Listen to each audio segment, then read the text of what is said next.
After a successful debut on the 16-bit SNES, what was next for the Zelda series was kind of up in the air at the moment. It was unlikely that another game would come to the SNES, although there was an attempt with the Super FX chip. While series creator Shigeru Miyamoto was busy with early experimentations of a 3D Mario game, some of A Link to the Past staff got a hold of a Game Boy dev kit and toyed around with the possibility of a Game Boy port of that game. The project was done in complete secrecy without the permission of Nintendo's higher-ups. Eventually, it was decided that instead of porting the Super Nintendo game, they would simply use it as a base to make a completely brand new one. By the time Nintendo's top brass had found out, the game was already fairly along in development, and thus they gave their blessing, and since Miyamoto was busy, it didn't see the usual supervision, which allowed the devs to go a bit crazy with what they put in the game. In June of 1993, The Legend of Zelda: Link's Awakening would land on the piss-colored screens of Game Boys across the world, and just like its predecessors, would be both a critical and financial success. So much so that when the Game Boy Color came along, Nintendo re-released the game with Game Boy Color support and additional content, like a whole new color dungeon, under the name Link's Awakening DX.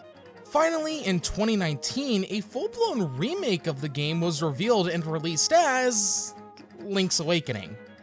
I hate it when devs do that shit, but this new version, remade from the ground up for the Nintendo Switch, would maintain most of the content added in DX, only scrapping stuff related to the Game Boy printer, but it added even more content while also addressing some issues that plagued the original due to limitations of the Game Boy and a lot of quality of life improvements. Now, for the sake of this video, we'll primarily focus on the Switch remake, and we'll only talk about the Game Boy version when applicable.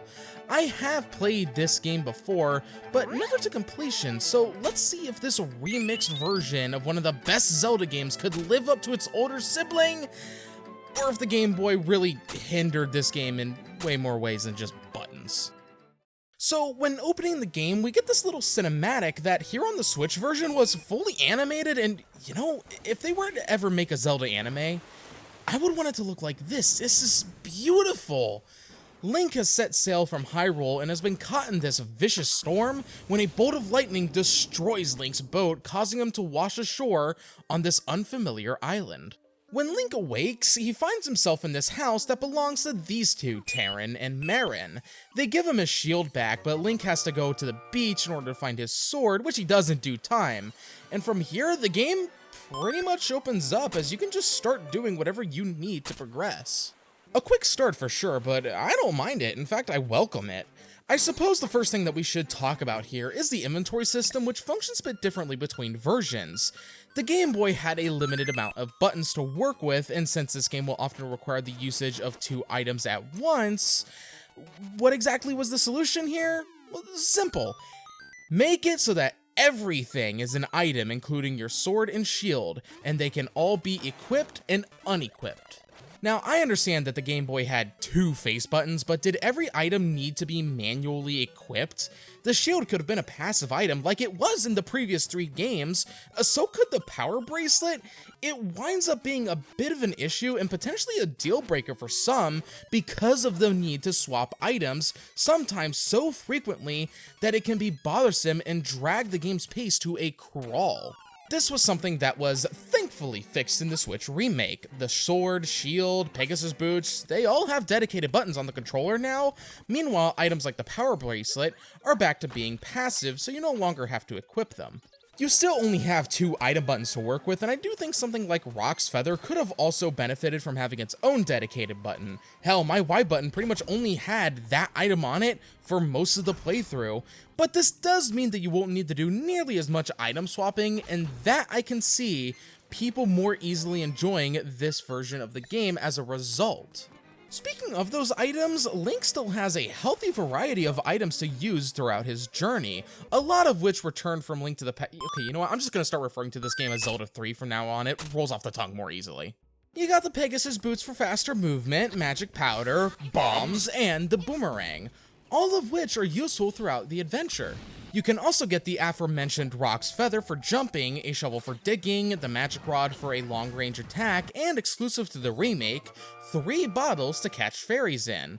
Combine all of that with some of the movement upgrades like the flippers for swimming, Link has pretty much everything he'll need through his journey through Koholint Island.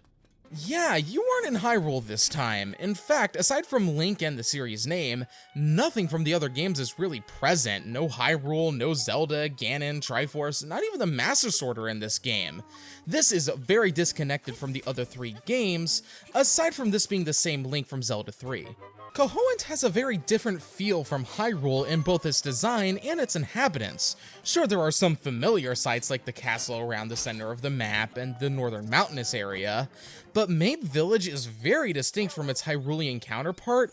Animal Village, it's nothing like anything you would ever see in Hyrule. As for the people who live here, there are of course your regular villagers, but as a result of this game's free-flowing development, you'll find references to other Nintendo games from the time, and it really gives Link's Awakening its own identity.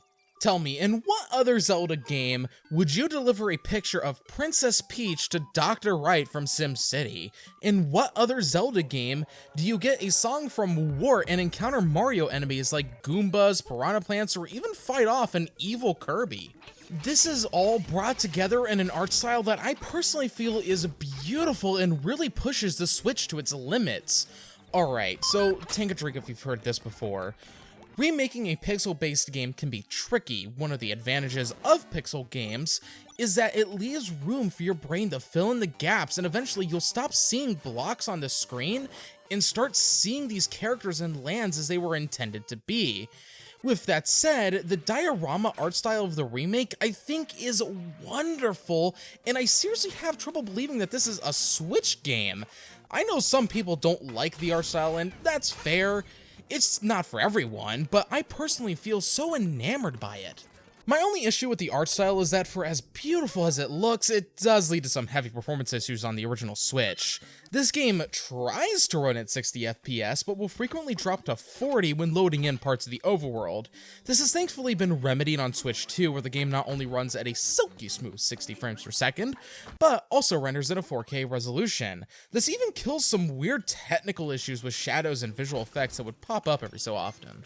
There's also plenty to do and uncover around Koholint Island. There is this lengthy, near-game-long trading quest that all starts from getting this Yoshi doll from this Crane game. Fuck this place, by the way, in the Switch version, it's physics-based, and I swear the items, especially the seashells, they just love to slip through the claws of the crane. Speaking of those seashells, you can find these fucking everywhere on the island. In dirt, in sand, in trees, under rocks, hell, you can even get them as rewards for certain quests. The seashells themselves aren't just a random collectible. No, you can visit this shell house, and depending on how many you have collected, you'll get various rewards. There are 50 in total, but truth be told, you only need 40, since that's when you get the Koholint sword, which increases your damage output. Outside of that, if you do go out of your way to collect all 50, all you get for it is a bunch of rupees, which by the time you get that last one, you'll likely be at the 8th dungeon, so I personally wouldn't recommend going for it. You also thankfully don't gotta guess where these are, as once you have around 20, you'll get this tuning fork which will alert you to when you're near one. Heart pieces also dot Koholint and function like they did before. Collecting 4 of them gets you an extra heart container. In the remake, several more were actually added to increase the total amount of hearts from 14 to 20. This does kind of break the game's difficulty. Combine that with the bottles, dedicated buttons for certain items, and the ability to face diagonals. It does make this a very easier version of the game, but to counteract that, you can select the harder hero mode from the start, which is greatly appreciated. Thank God they didn't do something like make you play the entire regular game first just to unlock the harder difficulty Metroid Prime. There's also some mini-games that you can partake in, like fishing, which would piss me off at certain points. Not because it's bad or anything, no, in order to get everything that you need, you have to catch a Cheep and a Blooper, and they're both rare spawns. There's also this raft ride mini-game that was actually pretty fun. You can use the hook shot to pull yourself along to get some good items, and using Rock's Feather, you can even get some more stuff like rupees. Speaking of mini games, there was a new one added in the remake. This does technically replace something from the DX version, that being the photographer, but as neat as that was, it wouldn't really work as well on Switch since that utilized the Game Boy printer to actually print out the photos you took. Instead, we have Dompe and his new chamber dungeons. It's a feature that basically lets you remix the dungeons from the game into new layouts, and while it's fun at first, I think the feature loses its luster really quick. People have asked for years for some kind of Zelda Maker after the success of Mario Maker. Seeing a proof of concept in action here, I don't think the idea really works that well, even in this more limited view. There is a huge difference between making a Mario level and a Zelda dungeon that if a Zelda Maker were to get made, you would probably have a hard time finding good, well-crafted dungeons. There's simply just much more complexity that's needed to go into making a good Zelda dungeon. Not to mention, Mario levels are often designed to be cleared in about 2 to 5 minutes. Zelda dungeons are intended to last 15 minutes, 30 minutes, upwards of an hour. Because the process of designing one of these dungeons is in itself a puzzle, then you combine it with the fact that you need to then play through them. I didn't bother doing all of them, which can be a problem I think for some, since they do lock a few items behind this like a bottle, some heart pieces, and a seashell. Then there's the fact that you can't even share dungeons online, but you can store them in amiibo that I primarily really only use for Smash. At least not all of the DX content got the axe. In fact, other than the photographer, pretty much everything else was kept. Most important of which was the Color Dungeon, an optional 9th dungeon that relied on color for puzzles and whatnot, and even added some unique bosses. At the end of the dungeon, you get the choice of either a red or blue tunic. Red will increase your sword attacks, meanwhile blue doubles your defenses. I experimented with both, but in my personal preference, I think the blue tunic is better in the long run, since once you get the Koholint sword, the red tunic becomes a little redundant. Those aren't the only ways that you can increase your attack and defense, as enemies have a chance to drop these items that will temporarily buff your attack or defense, and while these are cool, why do I have to sit through the text box describing what they are every single time I fucking grab them? This is like Skyward Sword hanging you over the head every time you pick up something off the floor, no matter how mundane it is, and this is something that really should have been fixed in the remake but wasn't. You might have also noticed that I haven't really talked about the story a whole lot, and that's because it's kind of a backdrop here. It's not super important during most of the adventure, aside from some stuff with Marin, where she talks about how she wants to sail away from Koholint and share her song with the rest of the world.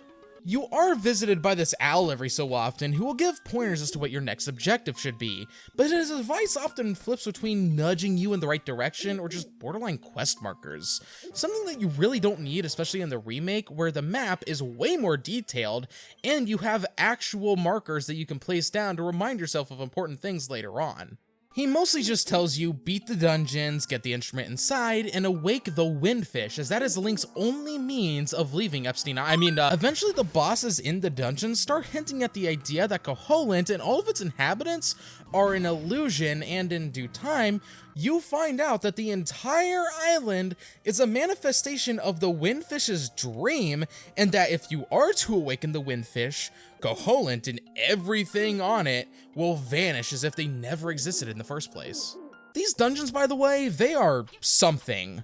Some of the early game ones, they tend to be very short, lasting about 15 to 20 minutes, but as you progress, they start getting longer and longer, with some of them taking damn near an hour, which is absurd for a handheld game. At least these places are very tightly designed, and I don't think they ever really get cryptic or anything like that. Despite being an 8-bit game, Link's Awakening avoids a lot of the trappings of Zelda 1, where you pretty much had no idea what the fuck you were doing in the dungeons half the time, or Zelda 2, which, yeah, good luck figuring that one out, shit ass.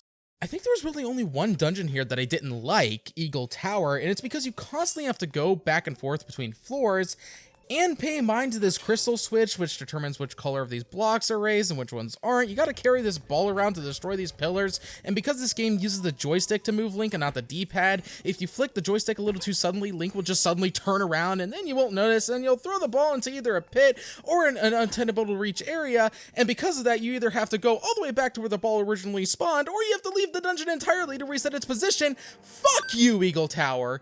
Fuck you!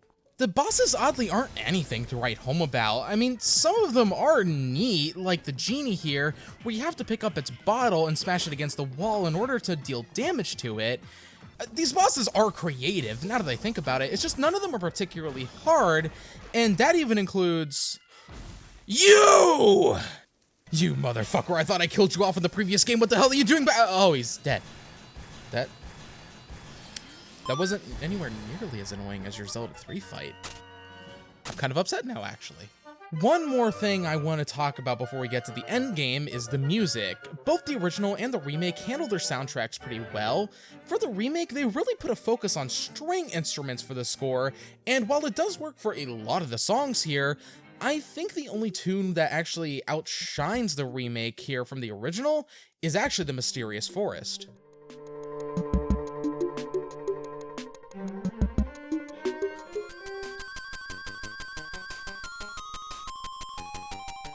Outside of that, the main theme of the game sounds great in the remake. Yeah, it is just the traditional Zelda theme, but still, it's worth mentioning.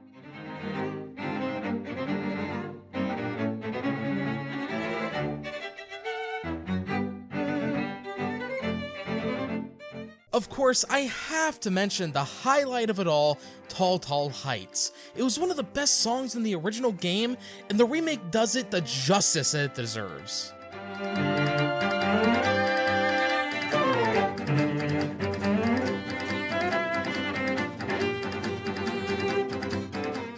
Alright, once you've collected all 8 of the instruments from the 8 dungeons dotting the island, it's time to take on the final challenge. But first, you want to pay a visit to the library, as the final dungeon is actually a maze, and getting through it requires taking a very specific path.